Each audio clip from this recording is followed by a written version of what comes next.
So I'm now assuming that we're seeing so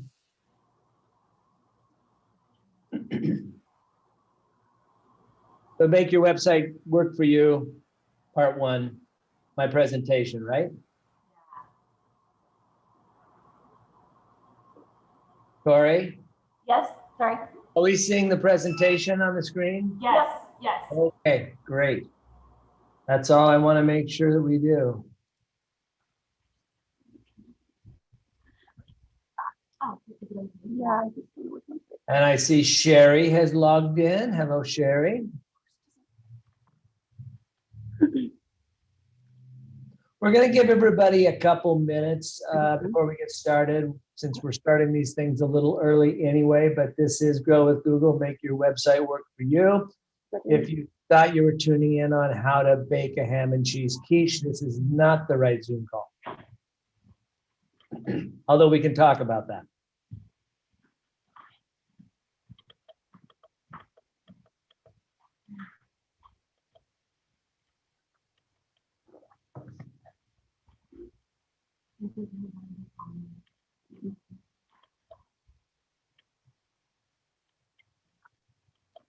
Sorry, Brad, we're trying to get our volume up. Your volume's fine with me. Yeah, we can't hear you very well. Oh, I'm sorry. How about everybody else? Can everybody else hear me out there? Charity or Sherry, if you can hear, if it's good, just put a note in the comments or something and let us know. Make sure that we are loud and live.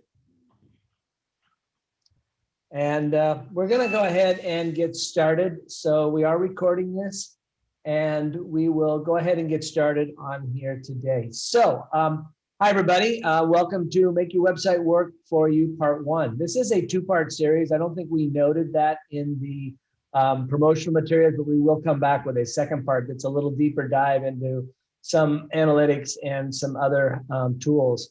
My name is Brad Addig with Reinventing World. I'm a fourth generation Oregonian. I grew up in a small town of less than 1,000 people. We like to call ourselves the grass seed capital of the world. So we were in the Willamette Valley. And welcome to one of the workshops which has been created by Grow with Google, and we're delivering to help you better connect with your customers, both established and new. I want to thank a number of people and organizations that are making these happen. Spark Collaborative Studios, Tori and Jeff Schmidt, Treasure Valley Community College Small Business Development Center, and Andrea Latham, High Desert Partnership, and their Executive Director, Brenda Smith, Harney County Economic Development, Denise Rose, our state and local elected officials who really leaned into small business entrepreneurship there in Harney County and in your surrounding region. And then a lot of partners and funders who have helped to make this possible, including the Coffin Foundation, Business Oregon, the Ford Family Foundation, Rural Development Initiatives, Foundry Collective, Kelly Nonprofit Consulting, and many, many more. So you will see that there are a lot of Grow with Google programs out there to help you grow your skills, your careers, and your businesses, and these are all free. And today we're going to learn a little bit about search-friendly websites and design. And whether you're creating a new website or sprucing up an old one, I want you to come into this workshop today looking at this with a new set of eyes and also looking at it from your customer's perspective. So let's go ahead and get started here. This slide is a little old, but I think it came up in March or June. But you know, the number of consumers that are online shopping is saying up as much as 8.8% over the past few months. I think it's probably even higher than that, and that's been over like the last 12 or 13 months. And it's important that we understand what shopping is before we can move forward with our website. Most of us think about shopping as buying something online, and that's, you know, e-commerce, but that's not necessarily the all about shopping. Sometimes we just browse. Sometimes we just shop online looking for a place to stop by and grab something for takeout or something. So don't think of shopping as only e-commerce. Think about shopping as browsing. And then, you know, stop and think for a minute. I'm sure all of you have increased your own online shopping activity, browsing activity in the past few months. And it's critical today more than ever with what we've dealt with in the last 12 months with COVID-19 and the pandemic to connect online with consumers and drive sales. it has always been critical in my mind for rural communities and rural businesses to be online and connect. And most rural businesses have struggled. We have broadband connection issues. We have access to technology and experts to help you. So if there is any silver lining coming out of the pandemic, it is all of the efforts that have come from a multitude of places to help make it easier to get online, to get resources out there, to expand access to broadband, and all the things that all small businesses need, particularly rural businesses need, to expand access to market. A few things that are pretty common sense, but believe it or not, they don't happen a lot. Updating your website with critical information, news, announcements, hours, when are you open, when are you closed? Adding news and other resources. We talk about blogging, but even simply, putting a note up on the front page, talking about how it's different to pick up items or some or to make appointments. And then, obviously highlighting safety concerns and operations and processes for picking things up. So, again, this picture shows a woman shopping from her bed. Well, we're hoping that she's just shopping there, buying something. So, keep in mind that accessibility, your business is more accessible than ever, even though people may not be coming to your business as much as they have in the past. And we've seen a lot of new ways to connect. So video appointments, a lot of service-based businesses, who would have known a year ago that Zoom would have become one of the most used words out there. And of course, you don't have to use Zoom. Google Meet is free. And Google has a great article about work, collaborate, and learn from anywhere class. So, people are delivering yoga. People are delivering telemedicine. You can tell by looking at me, they certainly aren't doing a video appointment on hair cutting yet, but there are people teaching people now how to cut hair online. Online stores, I know a lot of businesses have moved to e-commerce or other ways for people to order online and pick up. Contact-free payments have become more important. Web order and delivery, fundraisers, businesses that have had trouble operating, have been using online fundraisers to support, keep their businesses open, and then obviously gift certificates. And we've seen that with the Shop Harney initiative there in your community. So if you haven't gone to Shop Harney, be sure to go check that out, because that has been an opportunity to create a community gift card that has kept money local and supported 70 some local merchants. So,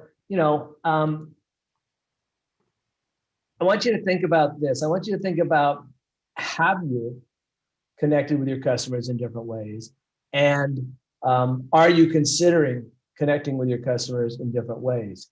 And also keep this in mind. Things have changed and they will continue to be different no matter what. Your competitors have moved online, and they aren't going to go offline when things suddenly change back to semi-normal. And your customers, even more so, have found it more convenient in many cases to shop online or browse online or find you online, or even take yoga video classes when the weather's too nasty to go out and go to the studio. So it's not too late if you haven't done anything, and it is certainly a good time to reassess and reevaluate what you have done and how it's working, and what else you might be able to try. So I want to take a quick minute to just say, throw out in the chat, have you done anything differently as we're talking through this? Have you done anything differently? And is there anything you're planning to do? And hopefully we can kind of maybe address some of those at the end. Typically, when we talk about making your website work for you, we start talking about web design. And what I have seen over my years is people start digging into a website and they want a beautiful website, okay? Obviously, they want it functional, but it's really easy to go down that path of building this gorgeous looking website. And I will tell you, there are hundreds, if not tens of hundreds of thousands of beautiful websites that don't function. They don't convert. They don't drive the business forward. They don't do what the customer needs it to do, but they are absolutely strikingly beautiful. I want you to think about how a website works for your customer. Now, there are different uses for a website as well. And we're going to get into that a little bit, but I think it's important we're talking about web design. There are websites that are designed to be what I call brochure sites. They're put up, they're static. They're just so when someone Googles you and goes to your website, they can learn about you. Those are probably the least effective. And yet even websites that have a lot of functionality built into them often become brochure sites because no one's updating any of the information and they're not making it a living document. And think about it. Do you want to just keep going back to the same page and reading the same stuff over and over and over again? Probably not. So if you want your website to really engage with people, they need to find different things on it when they go there. So when we talk about web design, we typically think of the skin, okay, the design. And that's really only just one component. Now in here, you obviously have graphics and functionality. You have your menu, you have your layout, you have your content, you have your branding colors and your brand fonts. You know, most people are building a website out there on a content management system. You will hear a lot about WordPress. You see a lot of things like Wix and Weebly, Squarespace, and other website builders.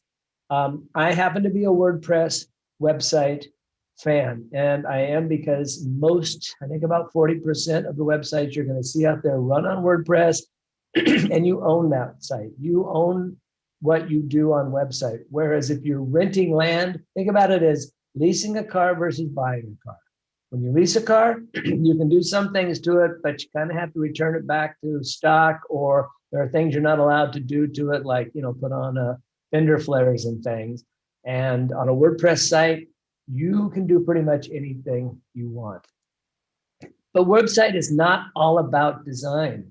And I want you to go back into your website if you have one, or if you're working on launching a website, and look at these characteristics. It's goal-oriented. How is it going to help you grow your business? It's not going to help you grow your business. There's probably other things you can work on. It's organized. It's easy to search. It's useful. Okay. Meaning if you're a customer, you can go and learn about the business and the services and who you're dealing with. It's the front door to your living room in many cases.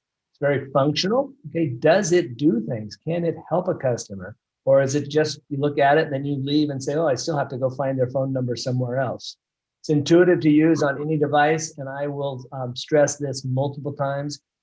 Everybody tends to look at their websites on their desktops and keep looking at their desktops and then look at them on their phones or their iPads or their tablets as an afterthought.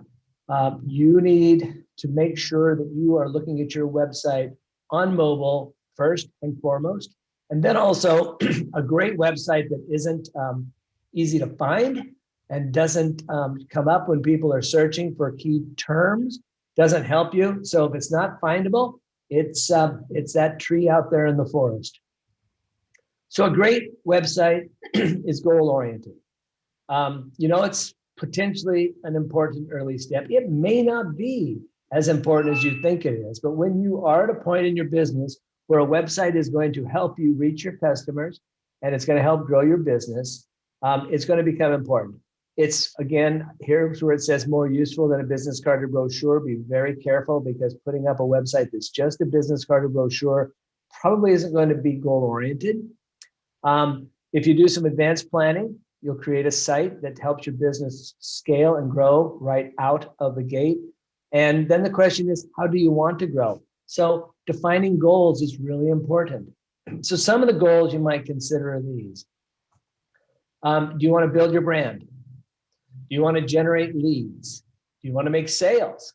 Do you want to re-engage customers? You know, it's much easier to re-engage and sell to an existing customer than it is to attract a new customer. You want to attract employees. Most people don't think about it, but a lot of people that might consider going to work for you, one of the first things they're going to do is come visit your website.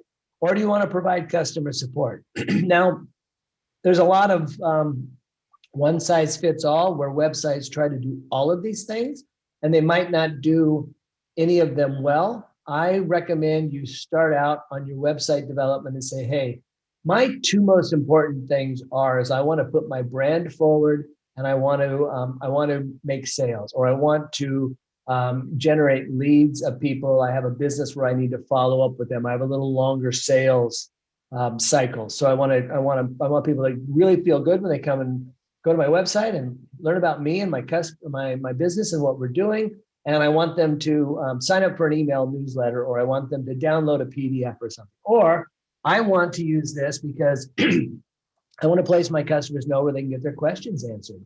And I'm answering the same question over and over and over again. So I'm going to put all of those questions I'm answering over and over and over again in an easy to access place. And hopefully some of my customers will learn that if they have questions, the first place and the fastest place to get their answers will be on my website. So we talk a lot about SMART goals. I'm not going to spend much time on this, but it's not a goal if it's not specific and measurable, and if it's not attainable, and it's not relevant, and it's not time sensitive. So when you're thinking about what you want your website to do, I encourage you to think about, is it specific? i.e., my website will generate 25 new email addresses a month, okay? Now that's specific, it's measurable. It could be attainable, it might be attainable. Maybe if you say 25,000 emails a month, that's probably not attainable. Is it relevant? Are you ever going to do anything with those emails? And that's a whole nother question. But if I give you my email address, I'm expecting to have a conversation with you. So if you're just collecting email addresses and you never get around to sending me a newsletter, guess what? Your email address isn't relevant to me. And the time frame I said I wanted to connect, I wanted to get so many per month. So that's a SMART goal. So what's the goal of your website? For you that out there that have a website, what are the existing goals of the website? Or did someone just tell you you needed a website and you built a website? For those of you that haven't got a website or considering a website, what purpose do you think it will serve? And I would encourage you to write down a couple ideas, throw them into chat, and really sit down and say, okay, what is the goal of my website? And then if I have a website, is it in fact serving that website? Next thing to think about, who is your target audience? Your target audience of your website, if you have a physical brick and mortar store, may not be the same customer, okay?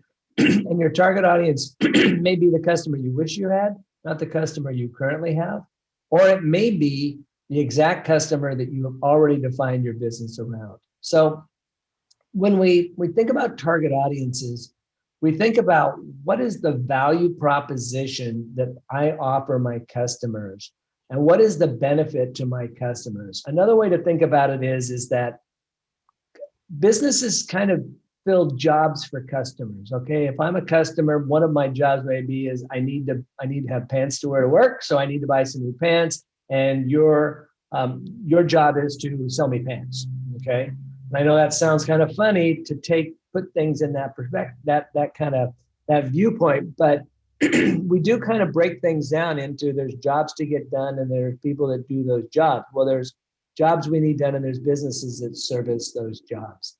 So think about how they act, think about how they live, and think about where they live and how they think. Your audience impacts everything from your graphic design to the words on the web pages.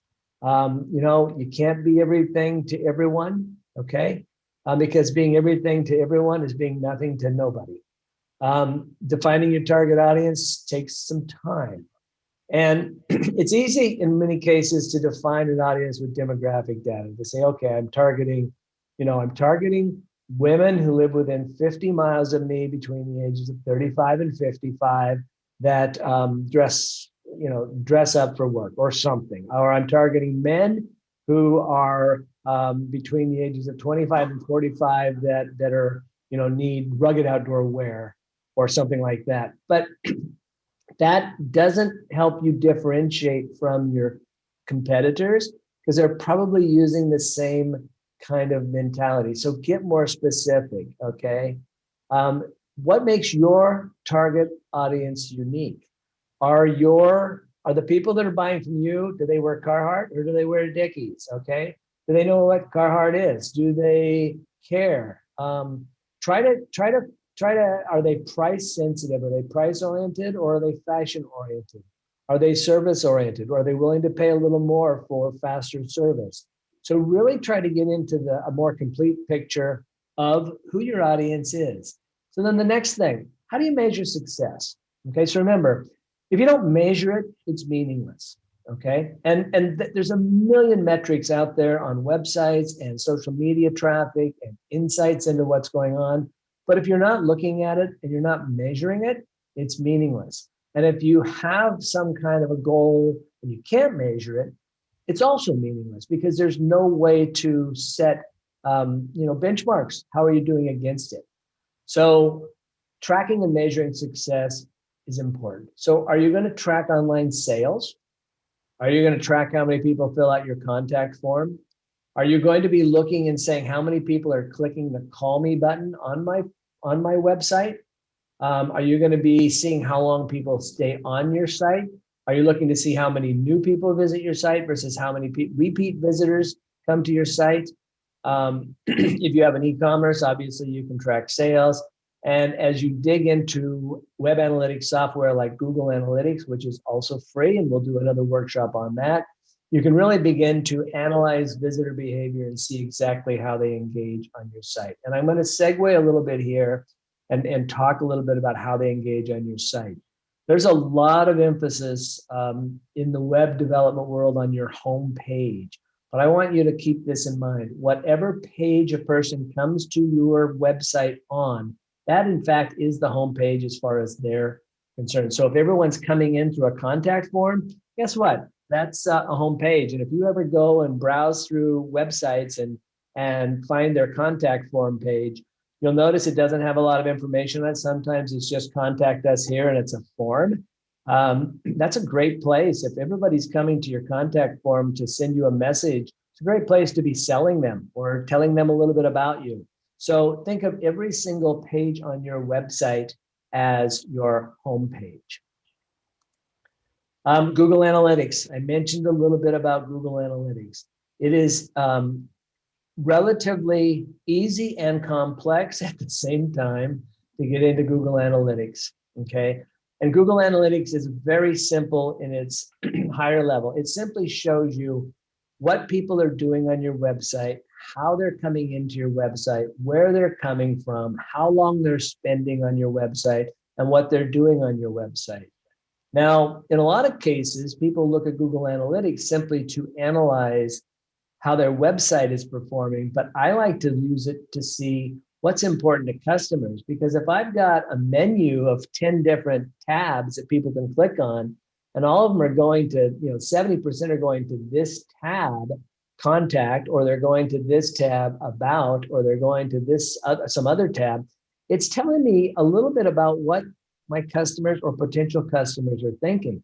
And if you have a high number of new people coming and clicking on the About Me, and you only have kind of an okay About Me page, what it really says is, I want to know more about the person behind this business. And that's pretty important, particularly in smaller businesses. People want to do business with people, not business with businesses. So you can use your Google Analytics and you can see what they're clicking on and how they're acting on your website, and that might give you some insight into how they're thinking. Then also, it can give you some great insight into web design that is just bad web design. And I'll give you an example. About 7 years ago, I helped launch a business, and it was all built around content, and we were writing these beautiful blog posts, and we were pushing them out there to search social media. And we went back into Google Analytics after a few months, and we had all this traffic, and they would go to this blog page or that blog page or this blog page. And then guess what? 95% of the people would leave. They'd come to that blog page and leave, come to that blog page and leave. And we hadn't looked at Google Analytics. And all of a sudden we went back to the blog page and we realized when you scroll to the bottom of that blog page, there was nowhere else to go. There wasn't a, hey, go shop. There wasn't a, hey, go buy more. There wasn't a, hey, learn about us. It was kind of, you got to the bottom of the page. And so guess what you did? You hit the back arrow and you went somewhere else. So Google Analytics can also help you say, not only how are people finding you, but how are they leaving your page? How are they leaving your website? And why are they leaving it? Google Analytics will help you with search terms. You can, if you're having a high bounce rate, meaning 85% of the people are coming and bouncing off a page, it might mean because they are expecting when they click on you that they found you in search and they clicked on you, they're expecting something different. And I will tell you that Google doesn't like that at all, and it will hurt you in your search engine rankings. Google wants people to be delighted. So if you search for dog collars and search results come up and you click on a search result and you get there and it's not dog collars, okay, it's something else, it's dog food, and someone just put dog collars into all of these search terms thinking, oh, I'll capture everybody, they're going to have a high bounce rate. They're going to leave, and Google's going to penalize you for that. Google Analytics also helps you see demographic information, understand what content is most interesting, and also see what channels drive the most conversions. Now, conversions, in many cases, we think about conversions as sales, but conversions can be any of those goals you set. It could be a download my PDF. It can be make an appointment. It can be fill out a contact form, request additional information, or it can in fact be buying something. So you might find, for instance, if you're doing a lot of effort in social media and you are sending a lot of traffic to your site from Facebook, you might find that Facebook isn't giving you a lot of conversions, but you might, 1 out of 10 people, you might be driving them. They might come to you from Facebook, but 1 out of 10 of those people might discover you have an Instagram page. And they might go to Instagram, and then 2 out of 10 that come back to your site through Instagram might be buying something. So keep everything in mind that it's not just one point of how people are coming in or leaving your site, that these things will build on each other. So even though one channel may drive a lot of traffic, but not be driving a lot of e-commerce conversions, that traffic might be turning around and coming back to you through another mechanism like direct. They might have come to you through Facebook, and the next time they come to you, they might just type in your URL and buy. So bear in mind that sometimes you're looking at these numbers, you have to dig a little deeper in the metrics you get out of Google Analytics.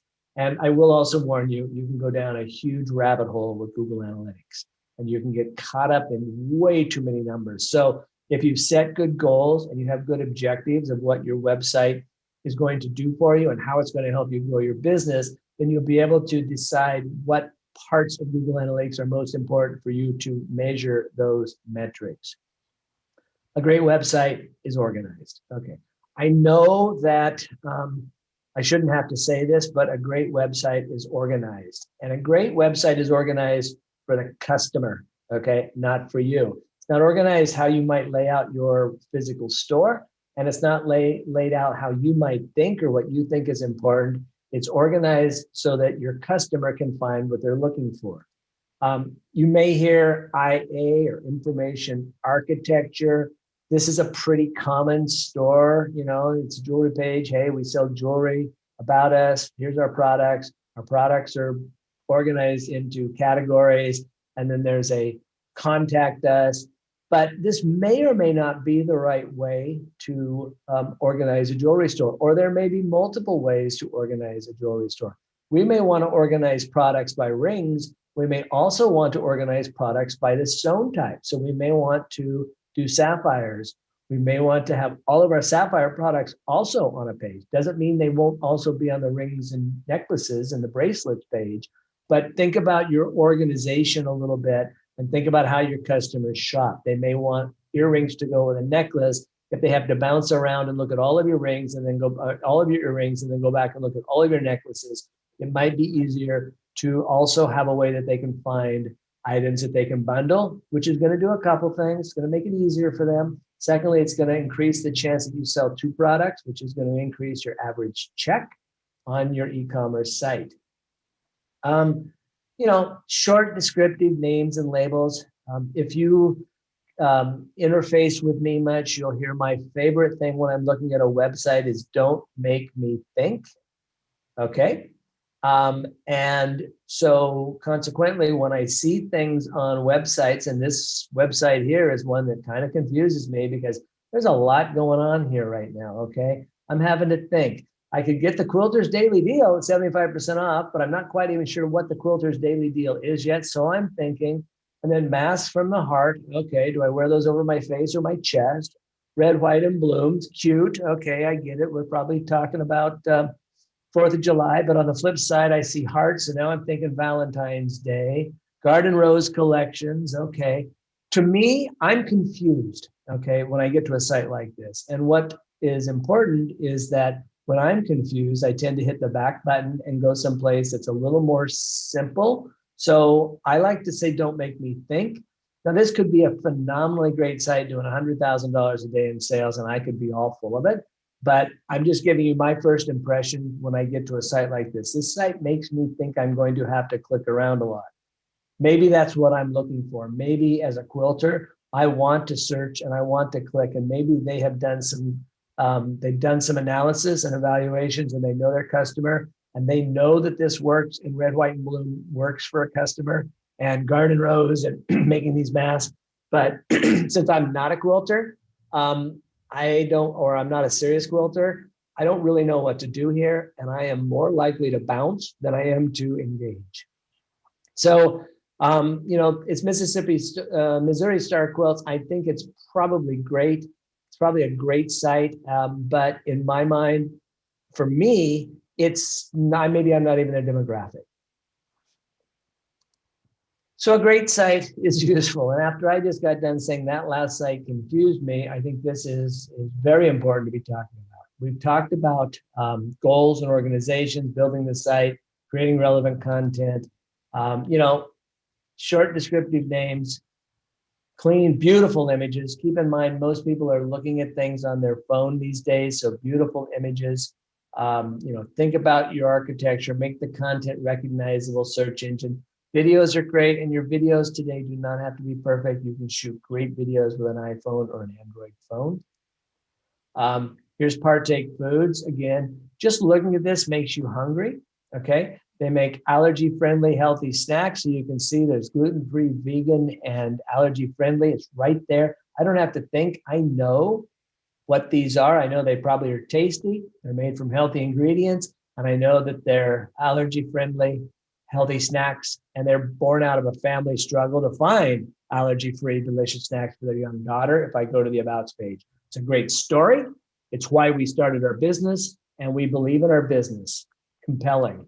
A great website is functional. So what does that mean? It's easy to search the site. It's easy to find a contact form or a way to get in touch with you. If it's got an online store, the cart is really simple. I have seen websites, shopping carts that have 7 or 8 pages you have to click through. Or it could be an online tool, specifically if you're a customer. If you have a very complex business and people need to search for things. And the one I can think of is, finding parts for your car. Almost all automotive sites now make it relatively simple to find almost any part you need for almost any car. It wasn't that way 5 or 10 years ago. So how does your website help? You run a shoe repair business. People either call or stop by to get quotes on their repairs. Challenge 2. You're a counselor, you're the only person working there, so guess what? Phone calls go to the answering machine when you're in an appointment. Or your cafe offers delivery and you get the same questions about your menu and delivery every day. So, you know what? An online form with the ability to attach a photo of the item. Think about that. Someone sends you a picture of a pair of shoes with a vehicle on them. Create an appointment scheduling tool for online booking. Okay. And at 3, a simple web page with frequently answered questions. I know these sound pretty common sense, but you'd be amazed at how many websites don't even go this far. Website is intuitive. So I've kind of gone over big picture topics, goals, audience measurement, and I want to go on a little bit deeper to an actual website. And we're going to look at design, but not how pretty it looks, but how intuitive it is. So does your website actually naturally lead visitors through a process on the site or through steps on the site to accomplish, remember those goals we talked about earlier? And here's my favorite line, and this happens to be written right in my notes here. By Google, visitors should not have to think about or worse struggle to find what they're looking for, to do what they want to do on your site, AKA don't make me think. So 9 out of 10 people had a helpful or relevant mobile brand experience they said they would purchase from the brand in the future. So if your website helps people get to what they need or what they want done, they're going to come back. Um, you're going to build repeat customers. Dr. Squatch Soaps, which is a men's natural soap company, has an online store. They have this interactive lifestyle quiz that helps you determine the product type and your scent preferences. So you go through this quiz, you answer some questions, and it comes back and says, hey, based on what you said and who you are, we think these would be best for you. Okay. By the way, almost half of customers say if they have a crummy mobile experience, they're not coming back. Okay. And remember, I talked a lot about mobile. Let's make sure that everything we do is optimized for mobile. It's critical today. And Google actually now will rank you higher in search results if you have a better mobile experience. So navigation tips, they're pretty straightforward, but if you're designing, I can't tell you how many websites still have little tiny hyperlink things in their copy, and I'm expected to click on those with my finger. So big buttons make image clickable, make sure that the call to actions can be tapped on a mobile. Make sure that people know how to go back on a mobile device because it's not always easy. Here's a good example on shopping, recommending similar products. That's really easy when you're on a phone because you may not be able to browse as easily on a phone as you can a desktop. Reduce checkout steps, show people their progress, offer a guest checkout, enable Google digital wallets. And I know most of this is about shopping, but this can be the same also if people are trying to set an appointment with you or trying to get information or trying to download a PDF. And then finally, if they can't find you, you don't get found. It just, if people aren't coming across your website when they're looking for information, and we had a workshop a couple of weeks ago talking about local search.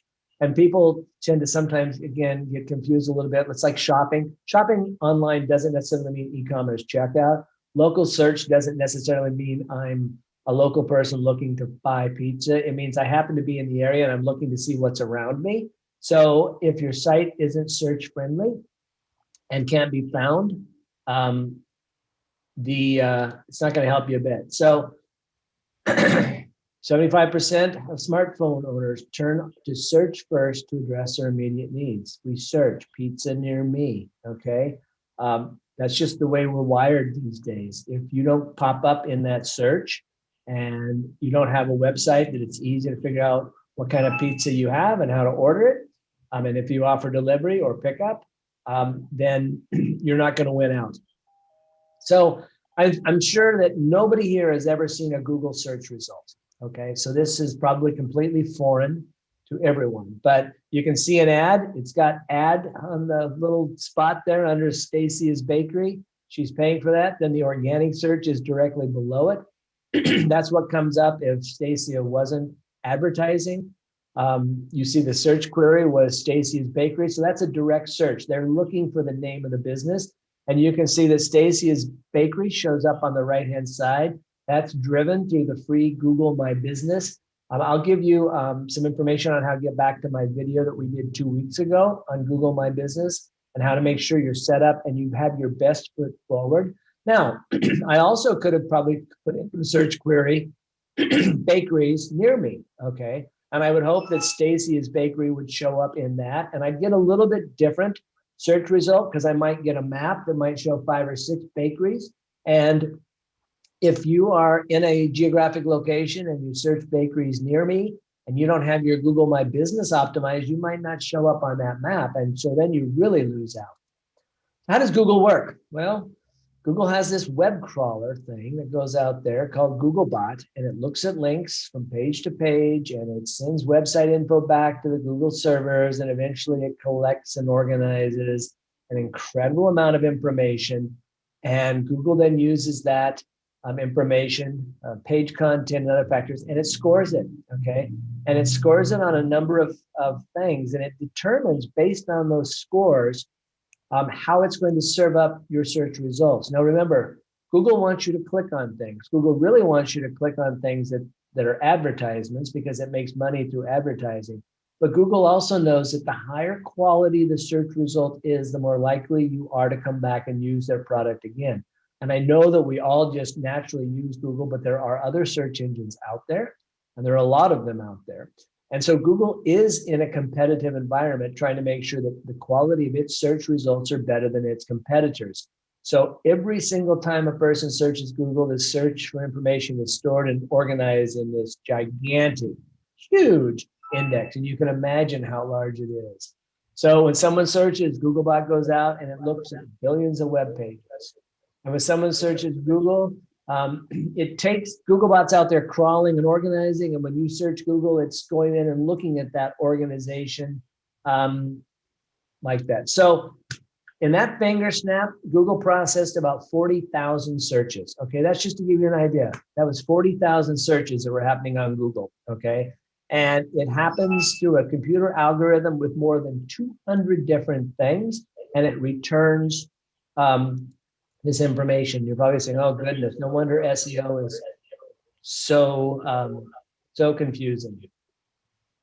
So SEO talks about how to make your website more visible, how to connect with your customers, and how to increase the number of potential customers. And this is not an SEO workshop, but we are going to dig into it a little bit so you'll understand when someone comes to you and says, you need to do SEO on your website. Well, guess what? If your website isn't well organized, if your website is slow, if your website doesn't answer the questions or isn't right to target the customer you're looking to attract, in that case, SEO is not going to help you, because all you're going to do is drive more people to your website. They're going to bounce away more frequently, and Google's going to look and say that website's worse and worse and worse, and it's going to spiral it down and down and down in search results. So there are a lot of organizations, a lot of companies, a lot of people that will tell you, hey, we'll help you with your SEO and your website. Your website needs to be correct. It needs to be right. It needs to be doing what you need it to do. You need to go through and make sure that it's achieving the goals of your business. It's easy to use. It doesn't make me think that I can measure those results before you start to worry about how many people are coming to your website, because sending a lot of people to a bad website is never a good idea. So what's the most important things? Fast load time. Google is really beginning to crack down on fast load time. You can go to g.co/testmysite and see how fast your website is. If your website's really well organized, it's doing what you want it to do, and it's just slow, one of the first things I recommend that people do is go into Test My Site. There are tips that it will help you that you may be able to do. Your hosting company may be able to help you to do, and we may have resources to help you speed up your site. And load speed is critically important today to Google and to your customers. We don't want to just sit there and watch something spin and spin and spin. Useful content, is the content right? Remember I made the example earlier about dog collars, and the website sells dog food, and they put keywords in that were not necessarily relevant, thinking, oh, this is great because people looking for dog collars probably have dogs and they might need dog food. But in reality, I was looking for a dog collar and I was rather disappointed that I ended up on a website that only sold dog food, and I bounced. And my high bounce rate will impact search engine optimization, and it will impact ranking. So make sure your keywords are in fact relevant to the products you're selling. And text links, internal links, external links, make sure that people can bounce and find the information they're looking for by clicking on links. Not going to get too much into this. Page titles and descriptions, information architect, and making sure that your site works on all devices. Make sure your site looks good on mobile, and make sure it works on mobile, okay? And make sure all of it works on mobile.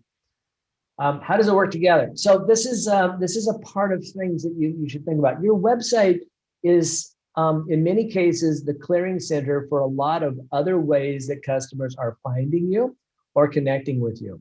Google My Business, in my estimation, is one of the most important things for a small local business or a small business with a physical presence anywhere in the world.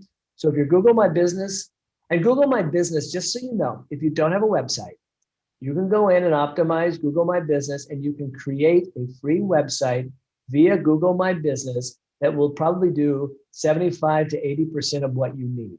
Okay, so If you don't have a website, go to Google My Business, get set up, claim your listing, optimize, go back, watch my video from a couple of weeks ago, which is posted on Reinventing World. And you can actually create your own website there. It will give you a domain. It's not the most beautiful domain, but you also can search for a domain and you can buy a domain there. So that would be the place I would start if I don't have a website and I would like to have one sooner than later. It also, by the way, then will be really well optimized to make sure that when someone finds you on Google My Business, they go to website, it's consistent, because there's nothing worse than, again, I'm going to go back to the dog collar dog food, but I'm looking for dog collars. I see this Google My Business listing talks about dog collars and I click on it and they don't sell dog collars, or the brand is completely different. I see one logo on Google My Business, another logo on my website. On the website, I see different copy. I see different descriptions, colors, fonts, logos, branding. What does that make me do? It makes me think, and we all know I don't like to think. Media, YouTube, that's the YouTube logo there. Google is the world's largest search engine. YouTube is the world's second largest search engine. So if you've got anything you can do with video, how-tos, if you're selling things that sometimes need explanations, or if you're selling cookware and you want to put up recipes, showing people how to slice and dice in a food processor, because you sell Cuisinart food processors, is a great thing to do.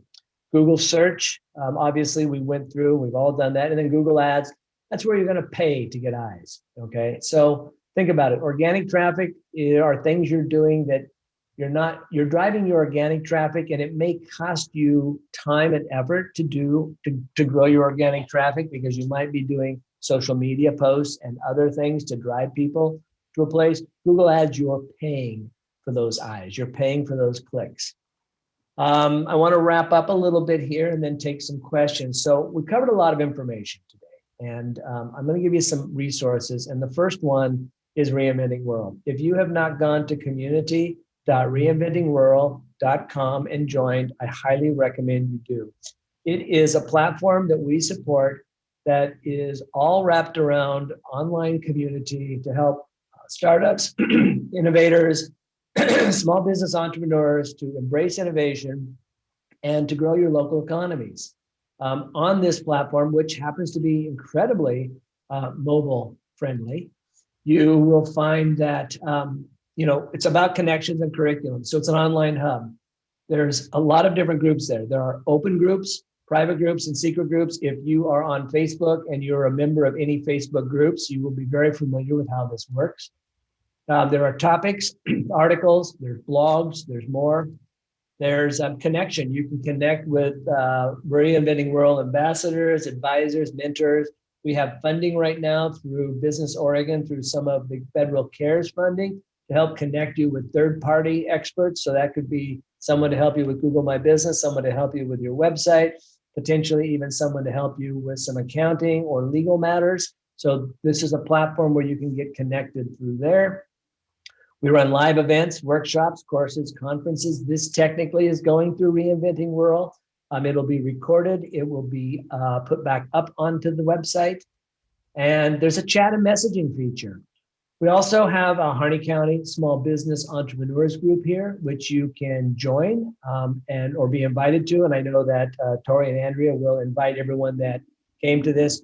I don't think they're going to be real strict on the Harney County barriers, but that's up to them. And it's a group. Think of it as a Facebook group. Think of it as a private Facebook group.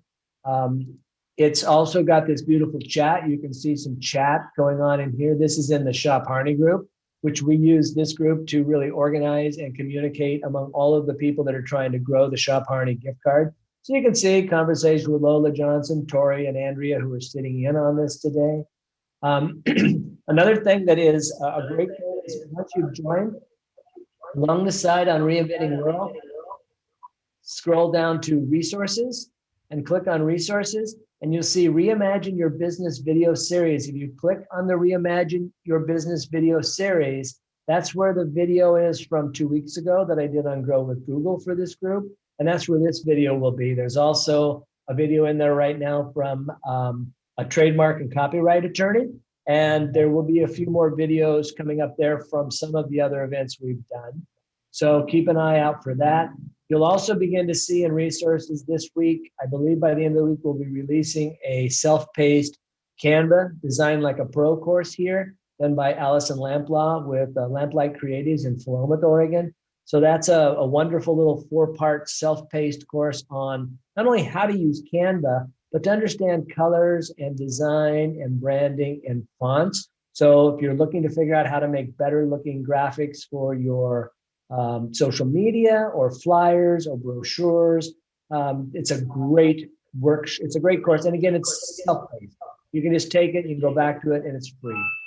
And then finally, there's Google Primer, business and marketing lessons. So G.co Primer from home.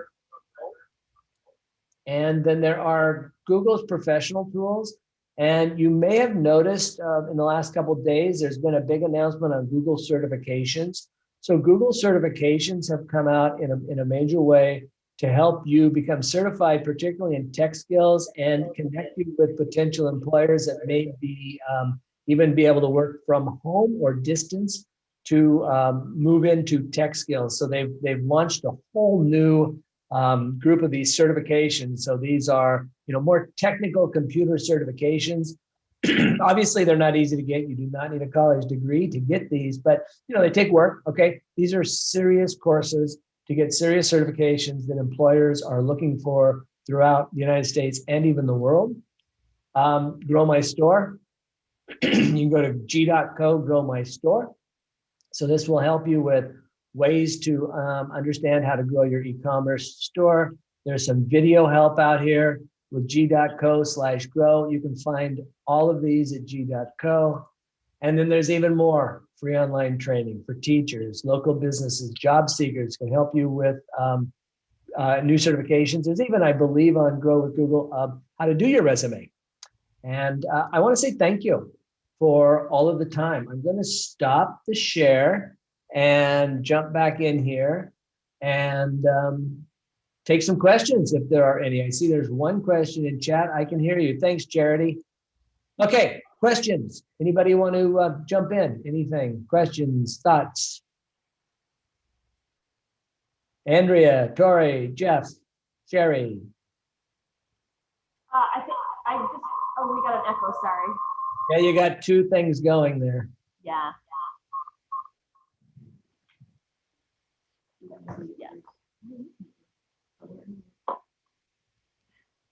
How about that? Is that better?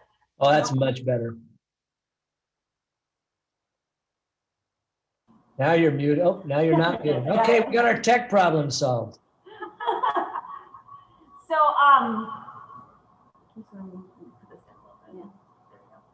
So no, good presentation. I was going to just ask, you chatted just a tiny bit for people who do have because I know some of our clients on here do have websites.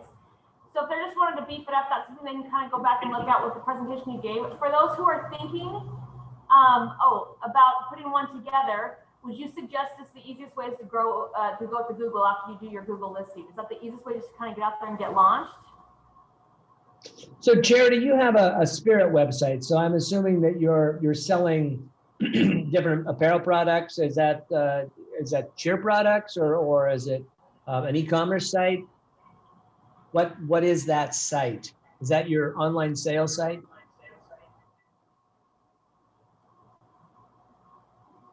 And I'll wait for you to answer. It's okay to have multiple sites. I mean, if you look at big corporate sites, you'll find that they redirect you a lot of times to different URLs. You don't really realize you left this site or that site. Warm Springs Artists, we worked with the Tenanawit artist group in Warm Springs with the tribe. And so we have a, warmspringsartist.com, and then we have shop.warmspringsartist.com. One is a Shopify site and one is the main website. I would recommend that, when you go back through here and you kind of stop at your website and start to think and say, okay, what is my website doing for me? Yeah, you're selling apparel and individual sites for each customers. You may decide, I think, Charity, for you, what are your goals? If you were going to set up another site, what would be that goal? Would it be an informational brochure site? Would it be the front door? In which case, then people would come to there? Are you planning on driving everybody there? A lot of these sites like yours, you don't really have the ability to do a lot of content marketing. And content marketing, that's writing articles or blogs or sharing information. And it's hard to do that. Okay, increase sales online, limit paper orders. And in that case, the ability to push content out and be found. So, yeah, sports groups. That's what I kind of assumed. So if you wanted to be able to highlight the sports groups and to show off the teams and what they look like and say, hey, here's some new stuff, and you really wanted to be able to push out content, information that is relevant to your customers that you can't do on your existing site, then a main site might not be a bad idea. We could certainly spend 30 minutes kind of looking at what you have. Again, launching another site or launching a site really goes back to what are the objectives and goals you're trying to do. Are you trying to, obviously we're all trying to, increase revenue one way, shape, or another, or build our brand, which may not increase revenue today, but ultimately it will. So if you have a site that doesn't let you do certain things that will help you increase traffic or provide information to potential customers or get more people signed up on your site, you may decide a second site where you're going to do that with links to your other site and say, hey, now that you've learned all about how great my Spirit site is, click here to sign up and become a vendor, or click here to sign up and buy, or click here to sign up to order, whatever it may be. So think about it through that way. So those goals, in that case, it may make sense. You may be in an architecture because it sounds like you're using a platform that you don't own. So you may be stuck in an architecture that doesn't let you do all the things you'd like to do. And it may be easier to keep that architecture in place and just add on to it with a WordPress site or potentially even, a Wix or a Squarespace site, depending. Not my favorites, only because I don't like building on rented land, but oftentimes easier to get set up. And if they do what you need them to do, you should consider them. So I think in certain cases, particularly Shopify is another good example. I don't find the blogging side of Shopify, that ability to create content, that strong. And so a lot of websites that might benefit from having a lot of information about how I made this or how I decided to do my art, or here's me making this piece of ceramic, or some things that might really add value and keep customers on the site longer and keep them coming back. It's hard to put up on certain types of sites. So it might benefit you to have a secondary site or a second site or a subdomain or something like that. Keep in mind this also, if your site never changes, why will people keep coming back? Okay. E-commerce sites, we spend an incredible amount of time to get a site set up. And then in many cases we go back and we find stuff that's, it references a report from 1998 or 2008 or something on it because we've never gone back to that page and updated it. But you know what? A customer may come in through that page and say, wow, they haven't updated this page for 8 years. Are they really with it or are they not with it? So, that's part of the whole idea of being able to create some content or share content or put something out there that is new and relevant. You want to delight people. You want to give people a reason to come back. So part of that's your marketing strategy. Part of that's what does your customer want? Look, if they just want to come online and order this specific sprocket or gear or something, they probably don't care that much about the newest technologies in titanium metal polishing, okay? But if they're innovators and entrepreneurs and they're creating new equipment and machinery and new building, tinkering and making new things, that may be very important to them. So again, knowing who your customer is and what's important to them can help you determine what is your best pathway. And I think, we do a workshop called Value Proposition Customer Segments. And that's all about trying to figure out what is important to your customer and looking at things and not just guessing. And, most of us guess. I'm as bad as anybody, but I'm like, hey, I created this new pen. I love this pen. Look at how great this pen is. If I love it, you should love it. I'm going to go buy 1 million of these and from China and sell them to you. And I ship it to you and you're like, yeah, that's kind of nice, Brad, but I wish it wrote in 2 colors or something. And I never bothered to ask you because I really didn't do my homework up front to understand what was important to you. I just know that I love this and you should love it too, because it's the greatest thing since sliced bread, as far as I'm concerned. Same thing when it comes to launching a website. We typically build websites because we're proud of our business and we want to tell everybody about our business from our perspective. And we don't necessarily back up and say, what is it that our customers or potential customers, even more important, what is it that our potential customers really need from a website? And how do I add value to their time and their visit? Because, you know, there's like billions of websites out there. And if one doesn't work, they'll go to the next. And it's really the easiest thing to do on a phone or a desktop is click the back button. So we want to figure out ways to keep them clicking on links on a site and not clicking on the back button and going to some other site. Other questions? Anything else we can talk about here? Again, I would highly recommend that everyone go to community.reinventingworld.com. Join. It's free. It's very simple if you're used to using a Facebook type platform. There's no ads. You're not getting pushed anything. You control your notifications. You can join or ask to join the groups that you find that might be of value to you. You can join, and in a week, this recording will be up there. And you also can go on right now and go to resources again. And if you go, I'm just going to show you how easy this is. I happen to be in it right here.